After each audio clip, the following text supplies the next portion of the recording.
السلام علیکم dear readers, کیسے ہیں آپ سب؟ امید کرتی ہوں خیریت سے ہوں گے۔ میں بھی خیریت سے ہوں، اللہ کا شکر ہے۔ چلیے شروع کرتے ہیں بے پناہ پیار کی قسط نمبر 19۔ اور بہت معذرت، کچھ دنوں کے لیے رائٹر لکھ نہیں سکیں، اصل میں ان کے کچھ پیپرز ہو رہے تھے جس وجہ سے وہ مصروف تھیں۔ تو اب ہم شروع کرتے ہیں آج کے ایپیسوڈ، قسط نمبر 19 بے پناہ پیار۔ فجر کا وقت تھا، وہ نماز ادا کرتی اپنے رب کو سجدہ شکر پیش کر رہی تھی کہ اسے زندگی کی سب سے بڑی خوشی سے محروم نہیں رکھا گیا تھا۔ حصول محبت پر شکر کرتی وہ اپنے رب کے حضور آنسو بہاتی، خوشیوں کے دائمی ہونے کی دعا کرتی۔ سکون دل تو یاد الہی میں ہی ہے بے شک۔ جائے نماز سمیٹتی اٹھ کر نیچے آ گئی اور معمول کے مطابق پودوں کو پانی دینے لگی۔ یہ اس کا روز کا معمول تھا۔ پودوں سے محبت کرتی وہ نرم دل کی لڑکی جانے اپنے رب کے ہاں کتنی مقبول تھی۔ ایسا ہی ہوتا ہے جو لڑکیاں اپنے رب کی باتیں صرف اپنے رب سے کرتی ہیں جو لڑکیاں اپنے دل کی باتیں صرف اپنے رب سے کرتی ہیں، پھر ان کا رب بھی ان کی باتیں رد نہیں کرتا۔ اللہ تو کسی کی بات رد نہیں کرتا، بس مانگنے کا طریقہ آنا چاہیے۔ باغیچے کے اطراف میں مختلف اقسام کے پھول لگے تھے اور وسط میں ایک جھولا رکھا ہوا تھا۔ یہ زویا کی پسندیدہ جگہ تھی جہاں وہ نماز فجر کے بعد بیٹھ کر اللہ سے باتیں کیا کرتی تھی۔ ابھی بھی وہ وہیں بیٹھی طلوع ہوتے سورج کو دیکھ رہی تھی جب کسی خیال کے تحت اٹھی اور کچن میں گھس گئی۔ انس جاگنگ کر کے واپس آیا تھا، پسینے سے شرابور جسم، پھولی ہوئی سانس، اس کا ارادہ فریش ہونے کا تھا۔ سیڑھیوں کی طرف بڑھنے لگا کہ زویا کی آواز پہ رک گیا۔ سنیں؟ جی سنائیں۔ یہ آپ کے لیے۔ کافی کا مگ سامنے کیا۔ انس کی مسکراتی نظریں اسی پر ٹکی تھیں۔ وہ جانتی تھی کہ اس وقت انس جاگنگ پہ جاتا ہے، اسی لیے اس کے آنے سے پہلے ہی وہ بلیک کافی تیار کر چکی تھی، کیونکہ اسے معلوم تھا کہ انس بلیک کافی پیتا ہے، اور آج وہ اپنی یہ خواہش پوری کرنا چاہتی تھی کہ جس کے لیے اتنے کھانے بناتی، جتن کرتی، تھکتی نہیں تھی، وہ بھی تو اس کے ہاتھ کا ذائقہ چکھے۔ اتنی نوازشیں، مسکرا کر کہا، ساتھ اس کے ہاتھ سے کافی بھی پکڑ لی۔ نوازشیں آپ پہ نہیں کروں گی تو پھر اور کس پہ کروں گی؟ بات اس نے بعد میں کہی تھی، پہلے ادھر سے غائب ہوئی تھی۔ ایک دفعہ نکاح ہونے دو، پھر کرواؤں گا تم سے نوازشیں۔ بالوں میں ہاتھ پھیرتا مسکرا کر وہ اپنے کمرے کی طرف چلا گیا۔ صبح کے 10 بج رہے تھے، سب ناشتے سے فارغ ہو کر اپنے اپنے کاموں میں لگ چکے تھے۔ شہین بیگم بھی آ چکی تھی۔ سب کو اسد کے بدلے رویے کا سن کر خوشگوار حیرت نے آن گھیرا تھا، لیکن یہ خبر سن وہ خوش ہوئے تھے کہ آخرکار شاہین بیگم کی آزمائش ختم ہو گئی۔ زویا، زمل، زنیرہ تینوں اپنے کمرے میں بیٹھی مہندی لگوا رہی تھیں۔ مہندی والی کو گھر میں ہی بلا لیا تھا کہ سب عورتوں نے ہی یہ ثواب کا کام کرنا تھا، یعنی مہندی لگوانی تھی۔ ویسے بات تو صحیح ہے، مہندی لڑکیوں کی سب سے فیورٹ چیز ہوتی ہے۔ میرا اپنا بڑا دل کر ہے مہندی لگوانے کا، میں بھی لگواؤں گی اب۔ خیر ہم آگے پڑھتے ہیں۔ سنو تم دونوں مہندی لگواؤ، میں نہ ابھی آتی ہوں، بھوک لگ رہی ہے مجھے۔ یہ پیج دوبارہ آ گیا۔ اپنے خالی معدے کی فکر کرتی زنیرہ کمرے سے نکلی۔ سب سے پہلے زمل نے مہندی لگوائی، پھر سائڈ پہ بیٹھ گئی۔ اب زویا لگوا رہی تھی۔ سنیں، یہاں انس لکھ دیں۔ اپنے ہاتھ کی ہتھیلی کی طرف اشارہ کیا۔ پارلر والی نے مسکرا کر تکمیل کی، آپ کتنی چھپی رستم ہیں، اکیلی اکیلی اپنے دلہے کا نام لکھوا رہی ہیں، مجھے بھی لکھوانا ہے۔ کیا انس کا نام؟ شرارت سے کہا، جی نہیں، آپ یہاں عیسیٰ لکھ دیں۔ زویا کو مصنوعی گھوری سے دیکھتی پارلر والی سے مخاطب ہوئی، جبکہ زویا کو اسے تنگ کرنے میں مزہ آ رہا تھا۔ ہنسی مذاق کرتے دونوں کی مہندی مکمل ہو گئی۔ تب تک زنیرہ بھی آ گئی تو اس نے بھی مہندی لگوا لی، جبکہ اسے اپنے دلہے کا نام لکھوانے جیسا کوئی شوق نہیں تھا، کیونکہ وہ اپنے ہاتھ پہ ٹھڑکی لوگوں کے نام نہیں لکھواتی۔ زنیرہ کے مطابق، آپ دونوں باتیں کریں، میں رامین کو لے کر آتی ہوں، وہ بھی مہندی لگوا لے، پتہ نہیں کہاں ہے وہ۔ زویا کہتی باہر چلی گئی، جبکہ زنیرہ اور زمل اب بھی باتوں میں مگن تھیں۔ تم لوگوں سے ایک لڑکی نہیں سنبھالی جا رہی؟ وہ غصے سے دھاڑ رہا تھا، جبکہ سامنے کھڑے آدمی اب صرف سن ہی سکتے تھے۔ یہ آخری موقع ہے، کل اس کا نکاح ہے، اگر کل تک کام نہ ہوا تو میں تم سب کو چھوڑوں گا نہیں۔ جی سر۔ اب دفع ہو جاؤ یہاں سے، میرا منہ کیا دیکھ رہے ہو؟ وہ دونوں آنن فانن غائب ہو گئے۔ کرسی کو پاؤں سے ٹھوکر مارتا وہ انہی تصاویر کے سامنے جا کر کھڑا ہوا اور انس کی تصویر سے مخاطب ہوا۔ بہت جلد تمہیں مات دوں گا میں انس شاہ، منا لو جشن، کتنی دیر؟ ہا ہا ہا۔ اپنی بات کہتا خود ہی کہا لگا کر ہنسنے لگا۔ کون تھا یہ شخص آخر؟ مجھے خود نہیں پتا کون ہے یہ شخص۔ خیر یار، مجھے بھی شادی کرنی ہے۔ ہیں؟ تمہیں کون سا دورہ پڑ گیا ہے؟ دوڑا نہیں پڑا، میرے ساتھ ناانصافی ہو رہی ہے۔ بھائی کون سی ناانصافی؟ زمل کو کچھ سمجھ نہیں آ رہا تھا ایبی کیا کہہ رہا ہے۔ ناانصافی ہی تو ہے، انس اور عیسیٰ بھائی کو دلہنیں مل رہی ہیں، تم لوگوں کو دلہے مل رہے ہیں، میرا کسی کو خیال ہی نہیں۔ بیٹا تمہارا نا دماغ کا سکرو ڈھیلا ہے، بس اور کوئی بات نہیں ہے۔ پیچھے سے زنیرہ نے اسے ایک چپت رسید کی۔ ہاں بس تشدد ہی کیا کرو مجھ معصوم پر۔ اگر معصوم تمہارے جیسے ہوتے ہیں تو لعنت ہے پھر معصوموں پہ۔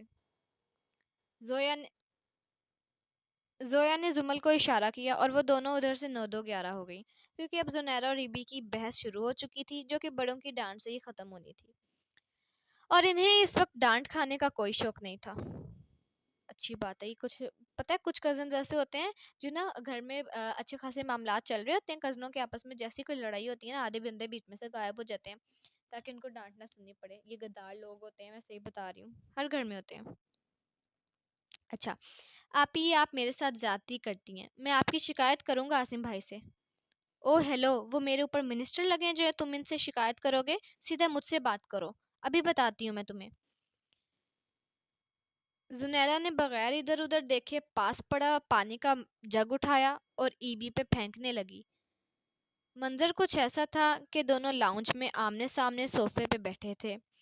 زنیرہ کی پیٹھ لاؤنج کے داخلی دروازے کی طرف تھی۔ ایبی بھاگ کر زنیرہ کی طرف کا صوفہ پھلانگتا ادھر سے بھاگا اور زنیرہ نے اس پر پانی پھینک دیا، لیکن اگلے منظر کو دیکھتے زنیرہ کا دل چاہا اندھی بہری گونگی سب ہو جائے، کیونکہ سامنے ہی عاصم خانزادہ ایک نظر اپنے کپڑے اور ایک نظر سامنے کھڑی اپنی ہونے والی منکوہہ کو دیکھ رہے تھے، ساتھ سمجھنے کی کوشش کر رہے تھے کہ یہ ان کے ساتھ ہوا کیا ہے۔ او بھائی کتنا مزے کا سین ہوتا ہے نا، آپ اپنے دلہے پہ پانی پھینک دو شادی سے پہلے، یار مجھے بھی ایسا سین انجوائے کرنا ہے۔ خیر ہم آگے پڑھتے ہیں، وقت آئے گا تو کریں گے۔ اچھا سوری، آنکھیں چھوٹی کرتی بولی۔ بھائی we are very sorry. Zunaira کے گھورنے پر اب ایبی بولا۔ کچھ سمجھ آنے پر عاصم مسکرا دیا۔ داؤ جی کی آواز پر ایبی نے شکر کیا اور ادھر سے رفو چکر ہو گیا۔ یہ لڑکا ہر ٹائم رفو چکر ہوتا رہتا ہے۔ خیر جبکہ زنیرہ اب سچ میں کنفیوز ہو چکی تھی۔ زنیرہ نے سائڈ سے ہو کر نکلنا چاہا، مگر اس سے پہلے ہی عاصم اس کی کلائی تھام چکا تھا۔ ایک تو مجھ پہ پانی پھینکا اور اب معذرت کیے بغیر ہی جا رہی ہو، سنجیدگی سے بولا لیکن آنکھوں میں شرارت تھی۔ میں نے بولا تو ہے سوری۔ اس کی آنکھوں میں موجود جذبات کی تاب نہ لاتے نگاہیں جھکا کر بولی۔ آج میری شیرنی بھیگی بلی کیوں بن گئی ہے، جبکہ بھیگا ہوا تو میں ہوں؟ مسکراہٹ چھپاتے بولا۔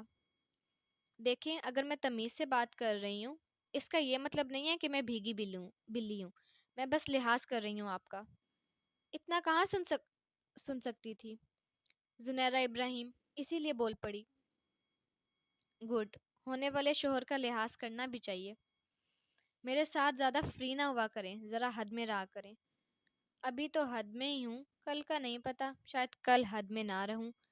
کمر سے تھامتے اپنے قریب کرتے بولا۔ جبکہ زنیرہ سے نظریں اٹھانا محال ہو رہا تھا، اور یہ پہلی دفعہ تھا کہ زنیرہ ابراہیم چپ کر گئی۔ میں تو کل آپ کی بولتی بند کرنے والا تھا، آپ ابھی سے چپ ہو گئی ہیں؟ ایسے تو نہیں چلے گا نا، ناٹ فیئر۔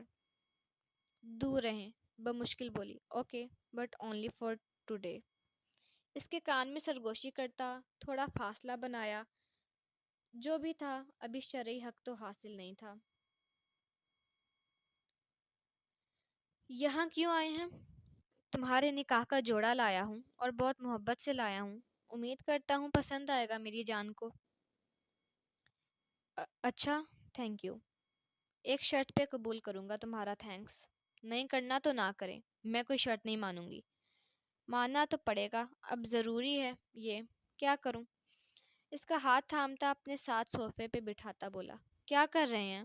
گھور کر بولی، اپنی ہونے والی بیگم کی نامکمل مہندی مکمل کر رہا ہوں۔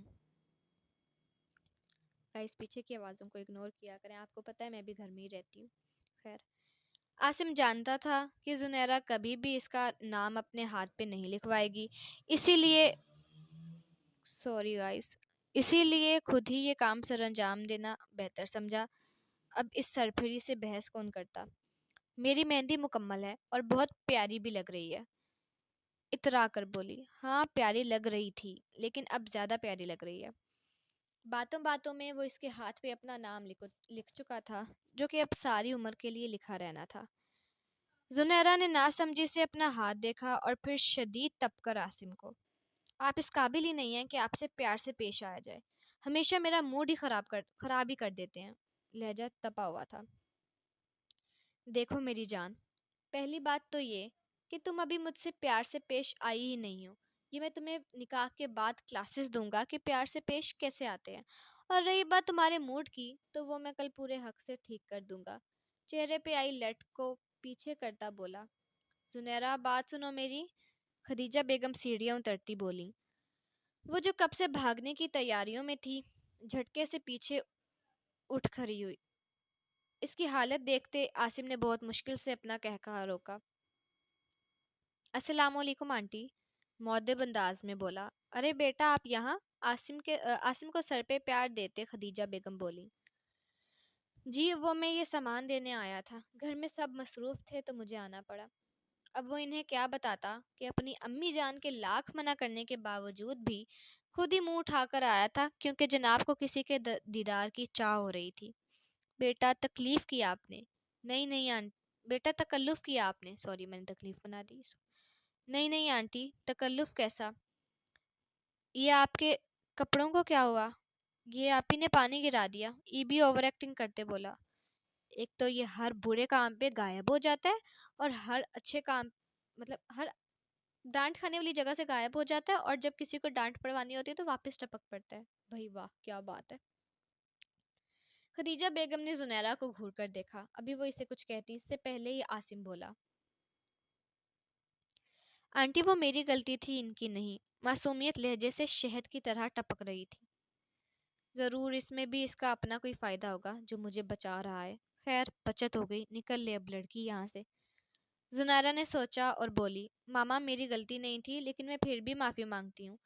لہجہ میٹھا صرف خدیجہ بیگم کو لگا، عاصم کو کڑوا ہی لگا۔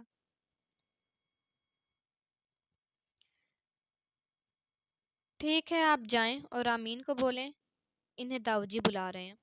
اب پہلی مرتبہ گھر آئے داماد کے سامنے اچھا امپریشن بھی تو دینا تھا نا، ورنہ ان کی بیٹی کا تو بس نہیں چلتا، ورنہ ہر چیز کا ستیہ ناش کر دے۔ بیٹا آپ بیٹھے نا، کھانا کھا کر جائیے گا۔ زنیرہ ایک سیکنڈ سے پہلے غائب ہو چکی تھی۔ نہیں نہیں آنٹی، اصل میں مجھے ایک ضروری میٹنگ میں جانا ہے، ورنہ ضرور رکتا۔ ابھی چلتا ہوں، معذرت، اگلی بار کھانا کھا کے جاؤں گا۔ آپ کا اپنا گھر ہے بیٹا، جب مرضی آ جائیے گا۔ خدیجہ بیگم نہیں جانتی تھی کہ عاصم صاحب ان کی یہ بات دل پہ لے چکے تھے۔ جی ضرور، خدا حافظ۔ اس کو سر پہ پیار دیا۔ عاصم کا دل تھا ایک مرتبہ زنیرہ نظر آ جائے، لیکن بھئی یہ کہاں ممکن تھا، بھلا کہ زنیرہ بیگم اب سامنے آ جاتی۔ مایوس ہوتا وہ وہاں سے چلا گیا۔ دروازے پہ دستک دی، آ جائیں۔ رامین اندر داخل ہوئی، ہچکچاتی دروازے کے پاس ہی کھڑی ہو گئی۔ بیٹا ادھر بیٹھے، ہم نے آپ کو یہاں کھڑے رہنے کے لیے تھوڑی بلایا ہے۔ اپنی غلطی سمجھتی شرمندہ ہوئی اور جا کر دائیں طرف پڑے صوفے پہ بیٹھی۔ بچے آپ کو گھبرانے کی ضرورت نہیں ہے، پرسکون ہو کر بیٹھے۔ رامین نے بس سر ہلایا۔ اتنے دنوں سے وہ ان سب کے درمیان رہ رہی تھی، مگر ابھی تک اس نے کسی سے بھی زیادہ بات نہیں کی تھی سوائے زویا کے۔ بیٹا ہم جانتے ہیں آپ بہت ڈری ہوئی ہیں، لیکن ہم چاہتے ہیں کہ آپ ہماری بات کو دھیان سے سنیں اور سمجھیں۔ پھر فیصلہ آپ کا ہوگا، کوئی زبردستی نہیں ہے آپ کے ساتھ، لیکن یہ آپ کی بہتری کے لیے ہوگا۔ رامین نے داؤجی کی طرف دیکھا۔ تو گائس کیسی لگی آپ کو آج کی ایپیسوڈ؟ امید کرتی ہوں اچھی لگی ہوگی۔ اور پیچھے جو 10 دن کا گیپ آیا ہے یہ رائٹر کی مصروفیت کی وجہ سے تھا، اور آج تو آج ایپیسوڈ تھوڑی چھوٹی تھی، اور کل انشاءاللہ ایپیسوڈ لمبی ہوگی، اور امید کرتی ہوں کہ آپ سب لوگ اب اچھے ریویوز دیں گے اور بتائیے گا کہ آپ کو ایپیسوڈ کیسی لگی۔ تو مجھے تو خیر اچھی لگی ہے، میں بھی آپ کے ساتھ ہی پڑھتی ہوں۔ تو چلیں پھر آپ لوگ پڑھیں، انجوائے کریں، اور دعا میں یاد رکھیے گا۔ کل تک کے ایپیسوڈ کے لیے اللہ حافظ۔